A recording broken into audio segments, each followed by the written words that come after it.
Hi mga people, for today's video, ako ay magluluto ng aming dinner. So tara, samahan niyo ako sa aking pagluluto. Ito ang aking mga ingredients. Meron ako ditong minced beef, may green beans, may potato, may 1 clove of garlic, and sibuyas, at saka asparagus.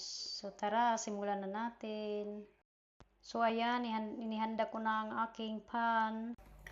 So ngayon, dahil mainit na ang pan, lalagay ko na ang minced beef. At saka halu-haluin ko ng ganito. Halu-haluin ko lang yung beef hanggang maging brown. So ngayon, dahil medyo brown na, ilalagay ko na ang onion. Haluin ulit. At pagkatapos ko ilagay ang onion, sunod ko naman ay ang garlic or bawang. Isang cloves lang ang ginamit ko kasi ayaw ng asawa ko ng maraming garlic.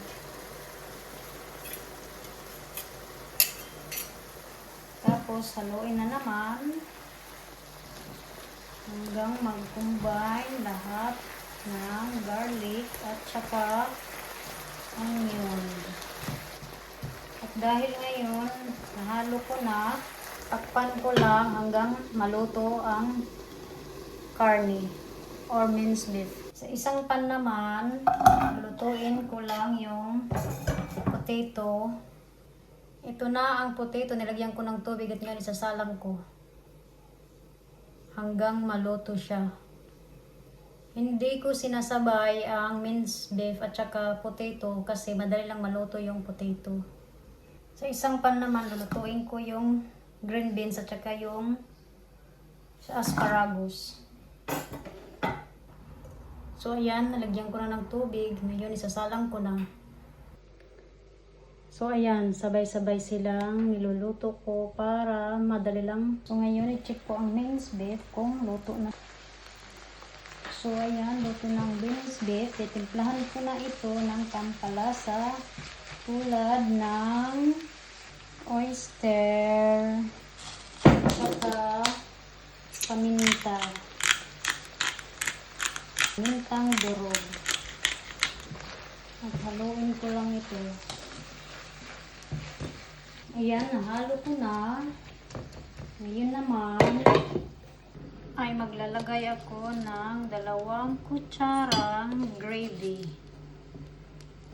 At lalagyan ko lang ng mainit na tubig. Ito talaga yung nagpapalasa ng minced beef, yung gravy. Haluin hanggang lumapot. Dahil super thick yung gravy, mag-a-add ako ng mainit na tubig. Kunti na.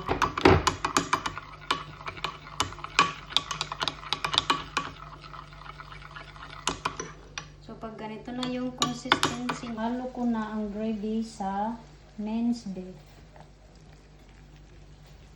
Hindi na ako naglalagay ng asin kasi yung gravy malasa na tsaka yung oyster sauce. So ganito lang siya. Laluin ko lang hanggang mahalo lahat. So ayan, dahil luto na ang potato, ilalagay ko na ito sa minced beef. So ayan, ilalagay ko na yung potato. Haluin ulit. Mikos-mikos lang hanggang maghalo ang potato at saka yung minced beef. So ayan, luto na ang ating minced beef with potato. Ganyan lang ka-easy magluto ng minced beef with potato. Luto na ito, ready na ito i-serve. So ito na, ipaghahandog ko na ang aking afam. At dahil naluto na rin ang green beans, ihahalo ko lang ito sa pagkain niya. So ayan, nilagay ko na ang green beans. At ito naman yung sa akin. At lalagyan ko rin ng asparagus yung sa akin. So, yun lang mga people. I hope nag-enjoy kayo sa aking pagluluto. So, ayan, ready to eat na, lafangan na. Thank you for watching.